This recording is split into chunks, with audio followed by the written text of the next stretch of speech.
Good afternoon and welcome back to DASICON 2022 and to this panel called Farming of Tomorrow. My name is Maria Khoruk. I'm a second-year student at the DA's Master's program, and it is my pleasure to guide you through our discussion today. Our speakers today will address the links between sustainable agriculture and community development, explore potential alternatives to mass production and huge supply chains, and discuss approaches to sustainability taken by large food and beverage companies.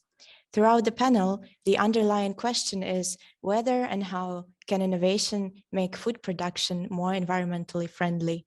Before we get started, I would like to give you a brief overview of the panel and a few logistical details as well.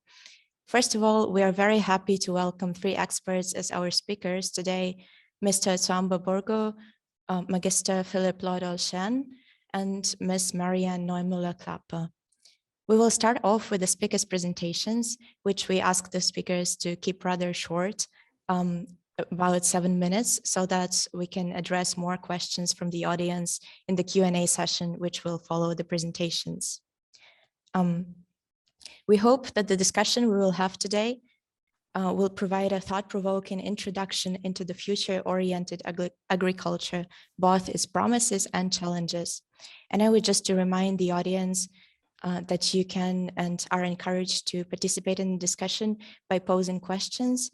If you would like to do so, please use the chat function below and message the questions account, either indicating that you would like to take the floor or type in your question in, and we would try to do our best to address as many questions as possible and as the time allows. And now it is my pleasure to introduce our first speaker for today, Mr. Tsuamba Bourgou, who is the regional coordinator for West Africa at Groundswell International, a worldwide partnership of local organizations and individuals that support farmers through a practical learning by doing approach. Mr. Bourgou's work contributes towards improving our broken food and agricultural systems. Mr. Bourgou, we are very happy to have you with us today, and I would like to give the floor over to you. Thank you very much. This is a pleasure for me to share Groundswell International experience on agroforestry and crop production. May I share my screen, please? Or would you like to share the presentation? I believe the colleagues from the logistical support will share it in a minute. Okay. So this is a great pleasure for me to present our experience about FMNR. FMNR is Farmer Managed Natural Resources, especially trees. So agroforestry and soil health in the Sahel within FMNR setting. So one way for adapting to land degradation is to increase density of local trees by farmer managed natural regenerations. Next, please. FMNR can be done because a vast underground forest still exists. You can see on the image on the right, a small bush growing from a tree that was cut and that has extensive root system. Next, please. Okay, I was saying that it's an approach for mobilizing farmers to restore their natural environment through the systematic regrowth of and management of existing trees and shrubs from sprouting roots system or wild seeds. Next. Here you have an example of FMNR technique implemented by farmer leaders. Next. Okay, a key technique of FMNR is to prune the trees before the growing season to use leaves as mulch, generate firewood, and prevent competition with crops. The trees seen here are also serving as a windbreak, protecting the crop. Next. Yeah, among the effect of FMNR is temperature reduction to help crop growth. In the previous image, it was a study showing that temperature under tree and outside the tree canopy are very different. It's sometimes about 10 degrees Celsius, and underground is more than 30 degrees difference. And FMNR also help crop growth in the sense that the trees, deep roots, can at night time pull the water from the in-ground and feed the crop, the nearby crops, which is helpful for their growth. Next, please. So falling tree leaves increase organic matter in the soil. This increased soil water holding capacity, which was shown in the previous images. You can see millet under Federbia trees. And FMNR also contribute to reducing women time and workload in collecting firewood while saving trees on forested land. This is the example of Burkina Faso. Next, please. FMNR can help transform a large pieces of land at territorial level, as it was the case in Mali, an achievement of one peer support NGOs called Sahel Eco. The photos here was taken the same day from plots that are less than 500 meters apart. Next, please. Yes, FMNR obviously can help increase the crop yields. Studies in Senegal and in Niger showed that in certain areas, the more trees you have in your farm, the higher is the crop yield. Next, please. Here we just see combination of rock bands and FMNR. Next. Yeah, how is FMNR applied within farmer research network? It's very important that all stakeholders collaborate for a successful FMNR implementation. And farmers should be put at the center of the strategy, because farmers manage the approach to suit their own context and resources. They test and observe the different trees, species, and densities according to the recommendation of researchers, but also according to their own knowledge. They decide what mix of benefits to obtain from the use of the forest products, in addition to soil fertility and adapting to climate change. They disseminate the knowledge about applying FMNR practice among their own community. Next, please. In conclusion, to get FMNR, the maximum benefit from the FMNR, there is a need for strong, frank, and respectful collaboration between the various stakeholders engaged in the agroecological transition. Each one brings to the group his or her specific expertise to contribute to solving the issue faced by the different farmer categories. FMNR is only one approach in the process of transition to a more productive, fairer, healthier, and more sustainable farming system. This process is more effective and has a wider impact if undertaken within the wider approach of farmer research network. Thank you. Thank you so much, Mr. Bourgou. And we indeed cannot stress enough how important collaboration is to address challenges we're currently facing in regards to sustainable agriculture. I would like now to turn to our second speaker, Magister Philipp Loidolt-Shen, who is the designer and founder of Azolla Ecosystems, a new startup with the focus on super-regional urban food production, aiming to bring production and consumption closer together, enabling restaurants, cafes, and supermarkets to grow their own vegetables and fish. Magister Loidolt-Shen, a very warm welcome to our panel, and I would like to give the floor over to you. Thank you very much for having me and being part and being a speaker of your conference. I'm a designer and I studied at the University of Applied Arts in Vienna, where I always focused about how to make cities greener, and then soon really realized that the city has lots of space possible to actually grow food. And when we have a look at how we consume food and where we receive food from and how it is produced, one should think more often on what are possible changes. How could we actually have a sustainable or a future-oriented approach to eating and to producing food? And while researching, I found a method called Agroponics, which is where we use fish.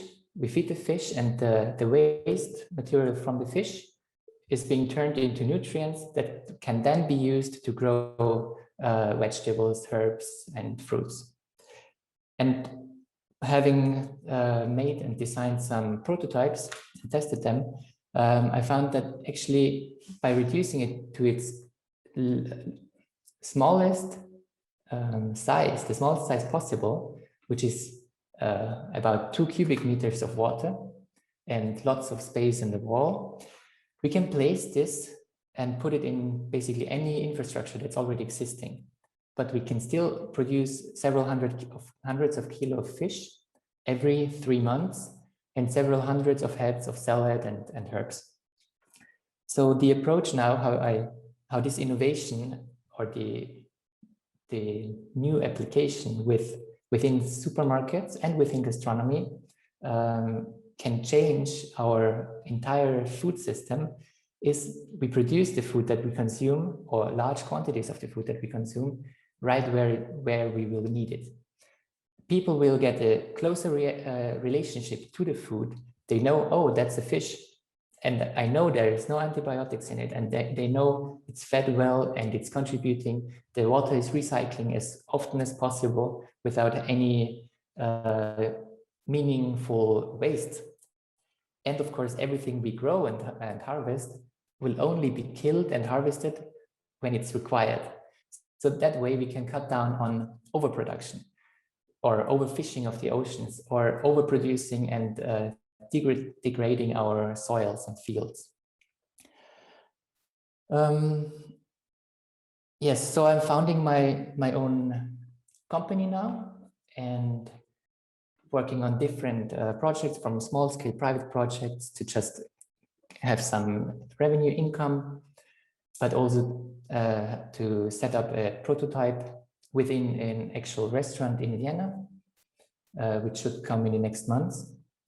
And the idea is to promote as many restaurants as possible to adopt this method of growing food, to somehow convince conventional food producers and the food industry that they also have a chance and there is a potential to rethinking their production and the consumption methods. And it's not just ecologically sustainable, but I want to prove that it's even economically sustainable. It will be a totally different approach to how we consume and how we perceive food at the moment. And I think it will be a more maybe reduced approach and reduced connection to food. But I think that's a necessary step to not waste our climate and our environments and ecosystems just for making profit. Yes. Thank you. Thank you so much. It is really fascinating to imagine that small businesses will be able to be self-sufficient in food production. This is really a really interesting idea. Thank you. And we will now turn to our next and final speaker, Ms. Marianne Neumüller-Klapper, who is the Director of Customer Care and Service at Nespresso, Austria. where she is responsible for sustainability and recycling, the topics which are by all means on the agenda of the highest management level at Nespresso. And Ms. Neumüller-Klapper will discuss today the sustainable production of coffee. Mr. Neumüller-Klapper, we are pleased to welcome you with us today, and the floor is yours. Thank you, and a warm welcome, dear guests. And while you start up my presentation, I want to introduce myself. You briefly said it. My name is Marianne Neumüller-Klapper. I'm responsible for operations and sustainability here at Nespresso in Austria. And I don't think that I have to introduce Nespresso, because Nespresso is very well known for highest quality portioned coffee. And coffee trees are very sensitive to temperature change and climate change, and therefore the farmers are negatively affected by climate change. And as the amount of arable land for growing coffee is reduced, while water shortages are reducing the yield significantly of the farmers. And I want to bring another element of technology that supports inclusion of farmers and creates transparency across the value chain. So when we have the presentation, then I can continue. Okay, so I can do it without the slides. Thank you so much. But before I talk about this technology that I explained, I have to briefly explain how we are working with the coffee farmers together. Nespresso has launched in 2003, together in the collaboration with the NGO Rainforest Alliance, the so-called AAA quality program, sustainable quality program. And through this program, we work with more than 120,000 farmers across 15 countries. And with them together, we embed sustainability practices on farms and the surrounding landscapes. So we work, when we talk about sustainable practices, we mean regenerative agriculture and agroforestry, as briefly explained before. And it's not only on the farms, but also on the surrounding landscapes. And we have then a collaboration also with 400 agronomists that are working together with the farmers, helping to improve the yield and the quality of the harvest, and ensuring a sustainable supply of high quality coffee and improving the livelihoods of farmers and communities. And there are very nice two examples that came out of this AAA Sustainable Quality Program.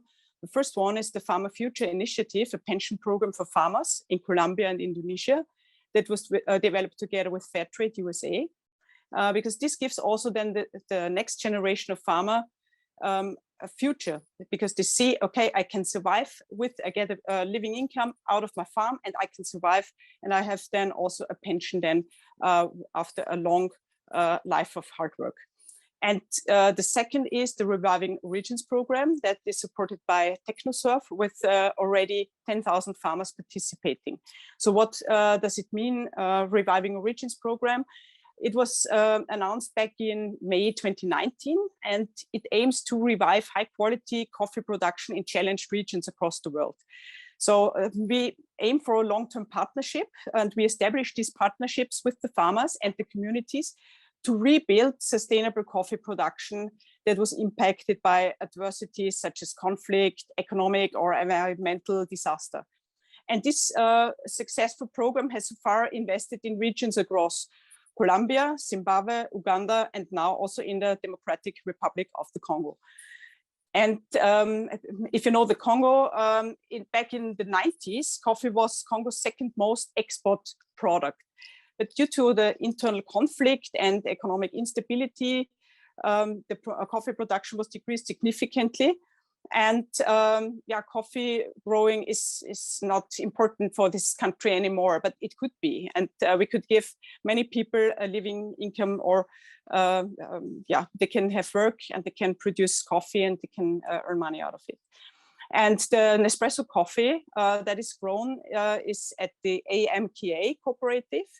And that we are talking here about 1,184 smallholder farmers in South Kivu. And building on this partnership with the farmers through the AAA Sustainable Quality Program, we established a partnership with the social impact startup. The name of the startup is OpenSC, to achieve new levels of technology-enabled transparency along the supply chain. And we are there harnessing the power of OpenSC technology and the public blockchain. So that means every bag of coffee is now tracked securely and digitally from the smallholder farmers along the supply chain. How can you imagine is this working? So using smartphones, the supply chain documents are digitized at source to extract data such as coffee weight, farmer names, price paid at each location, etc. And once the coffee is washed and dried, each bag of coffee then receives its own individual code label, recording when, where, and by whom it was produced, processed, and then shipped.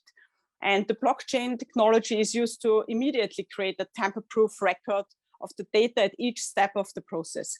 And at the end of the growing season, the OpenSC platform verifies that each farmer has received the Nespresso AAA premium. We are paying a premium on top of the price for the coffee for the high quality, rewarding the farmer for the high quality and the good work that they have done on the ground. And by simply scanning this QR code on the coffee sleeve, so if you have the coffee pack in front of you, you open it, there is the QR code. The consumers can trace the coffee from the individual farmers that produced it right through their cup. And importantly, this same OpenSC technology is being used to automatically track and verify these premium payments, ensuring each farmer receives the fair reward for their work. And we are also convinced that digital payment contributes to financial inclusion. And we are also realizing further benefits by encouraging the transition to digital payments for farmers, which are more easily verifiable. And we are using female role models to run mobile money awareness sessions dedicated to women, because there we provide a safe space for the female farmers to ask questions in relation to mobile money, as well as learning how it can be used and to gain easy access to other financial services, such as microcredit. And I think our partnership with OpenSC in the Democratic Republic of Congo is creating new ways to connect consumers with the producer. And it offers a look into a future where global supply chain transparency can be leveraged in real time via blockchain. Thank you. Thank you so much for these insights. And I'm again sorry for technical issues and inability to access the slides, but nevertheless, it was a very comprehensive and interesting presentation. Thank you so much. And we have now listened to 3 presentations, and thank you all the speakers for delivering your contributions. And I would like to now open the floor to the questions from the audience. We have already received a couple of questions, and I think the first question came from Sisigia, and she would like to take the floor to ask the question personally.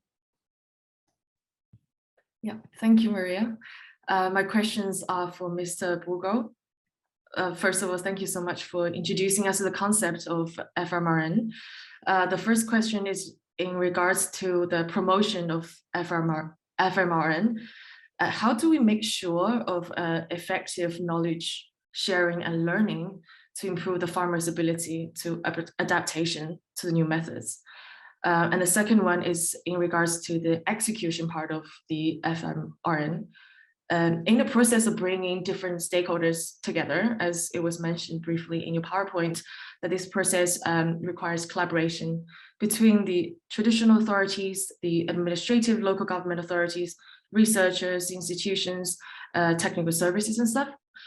Would the involvement of development organizations be beneficial to the process? And if that's the case, could you give us maybe 1 examples? Thank you. Thank you for your question. And I think one strategy that has proven to be very effective in our strategy is farmer-to-farmer training.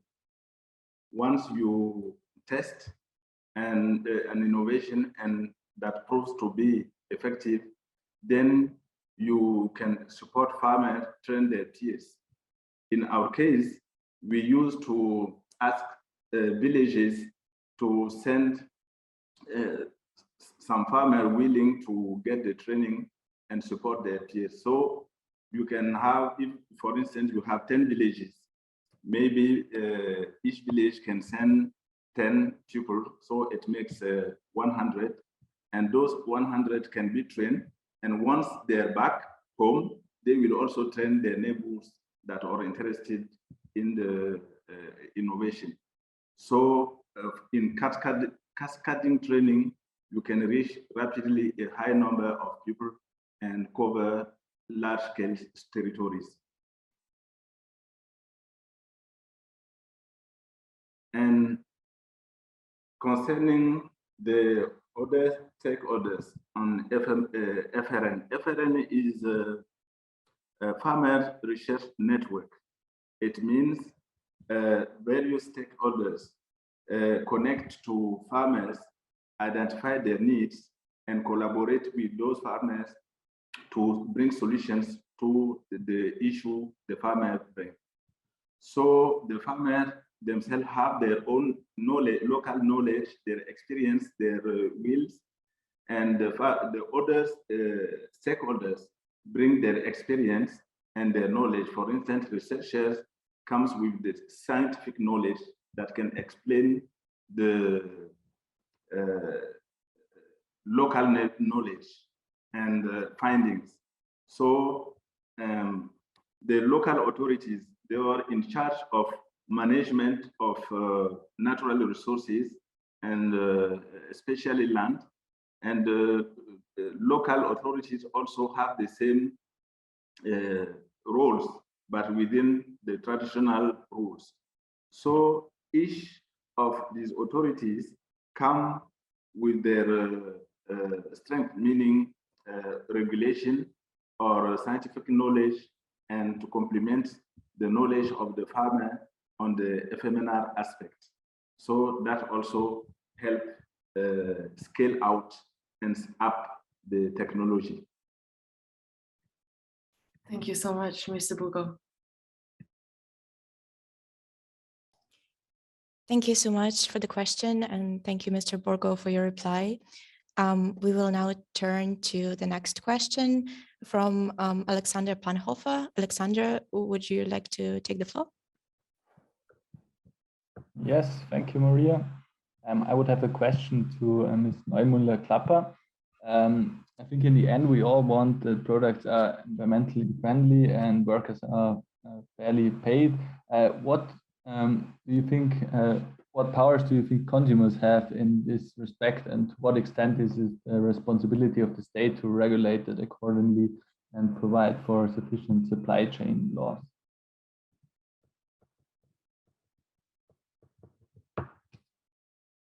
So thank you for the question.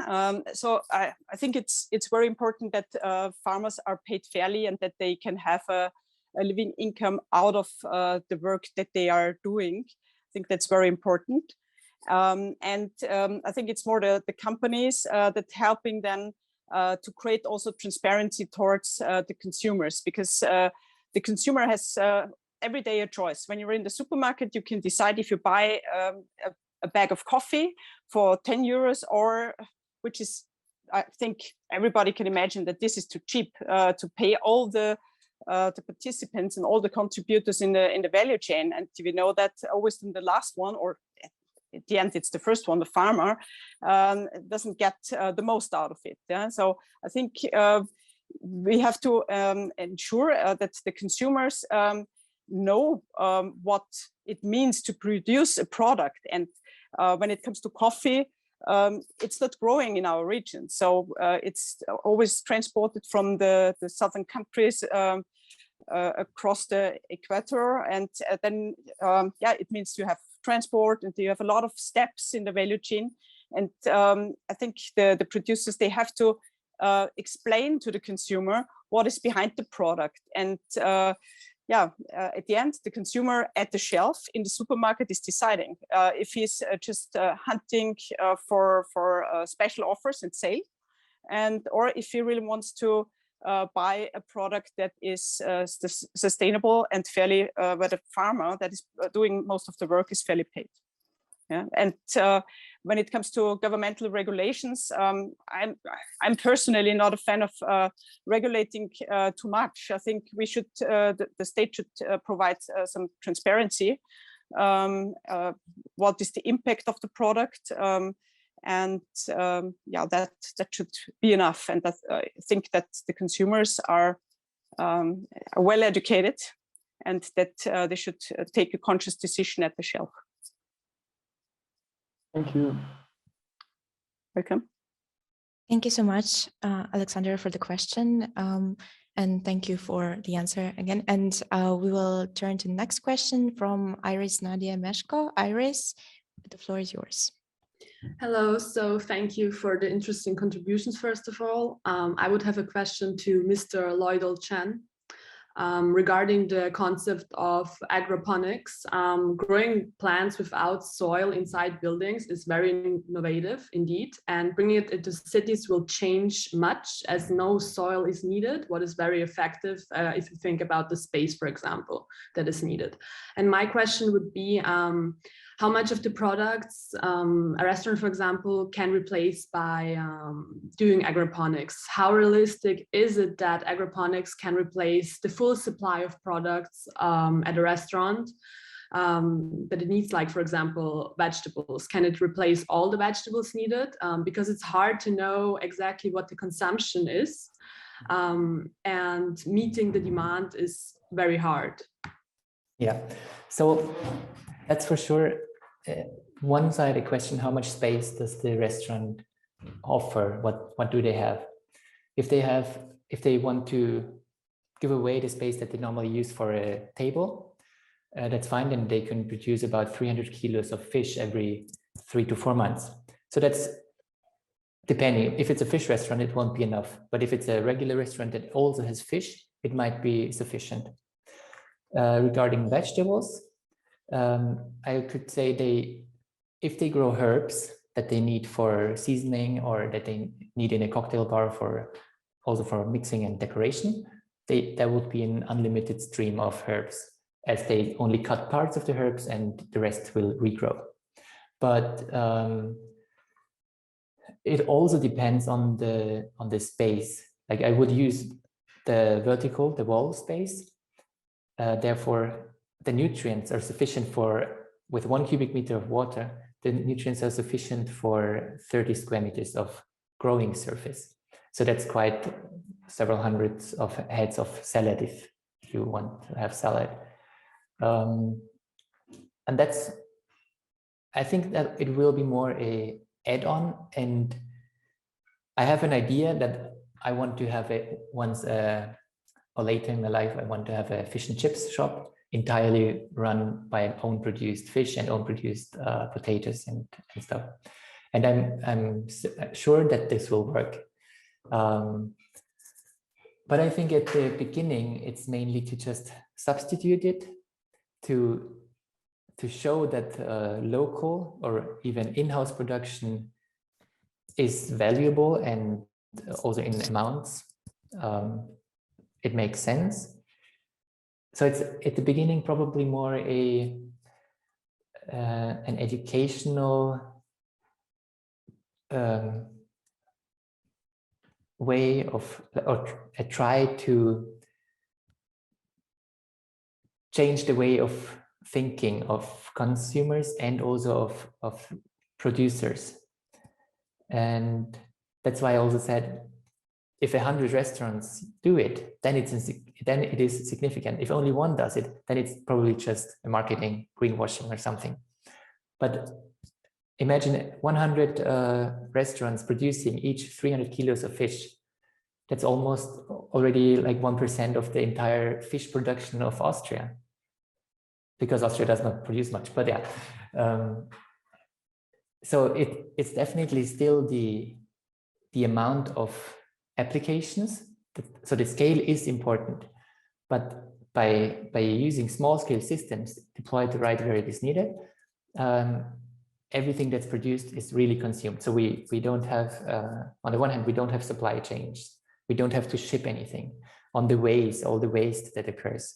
We don't have to produce something that in the end may not be eaten. And so it's super ecologically and sustainable. And also, so for society, I think all the issues related to food waste, it's not part of the system. Just the small scale recirculating system is really the minimum of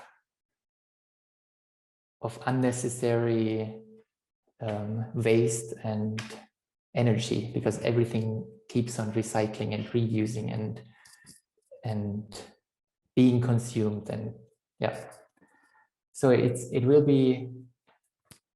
take time until this really has an impact. Yeah, and I'm on it to push it as fast as possible to change the fish production. And yeah. Thank you. That was a very good practical insight into how it works and how much it can actually supply to restaurants. Thank you so much for the detailed explanation. And I think we're slowly running out of time, but we will have time for one more brief question from Clara Fink. Clara, the floor is yours. Hi, everyone. So I'm writing my master's thesis about the digital revolution of farming and the role of big data in climate adaptation, and especially the opportunities and threats for the agricultural sector. And my question would be, is the future of farming actually digitalization and the so-called smart farming? And are advances in data technologies in agriculture contributing to a more sustainable future, or rather increasing social, economic, and environmental injustices? As those large-scale farmers and big data harvesting companies are monopolizing, you have those mergers of agrochemical companies such as Bayer and Monsanto. And I think this definitely implies also a lot of risks and also will hurt a lot small-scale farmers. So what is your take on smart farming? If any of the speakers would like to go first, please feel free to. I would join.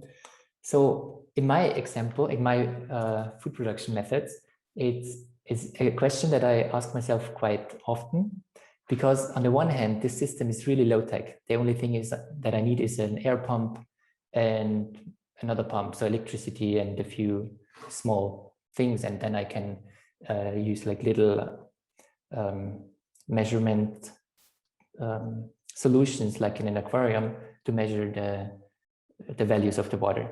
So that's basically all, and that's all we need. But then, of course, all the business-wise, it's really important that you can prove, that you can track and control, why did this fish only grow this much this month, or why does it seem stressed or something. And that's why it might be important to really check all the water values all the time, and to control how much food they get, and adopt it, and constantly react to what's happening in the fish tank and what's happening on the growing panels, to really try to maximize production quality and speed. So it's, on the one hand, it's not necessary for the system to operate or to produce food, but it makes sense, as data is a valuable source nowadays, to gather it and try to use it in a way that it maximizes and makes things and processes more efficient. That's for the small scale systems. Thank you so much. Unfortunately, we are running out of time, and I would just like to thank all our speakers today for the valuable contributions and for all the insights. And I would also like to thank everybody joining us today and watching, and just briefly mention that we will now be taking a 30-minute break and then reconvene for the next panel. I wish everybody a very nice afternoon, and thank you once again for joining us today.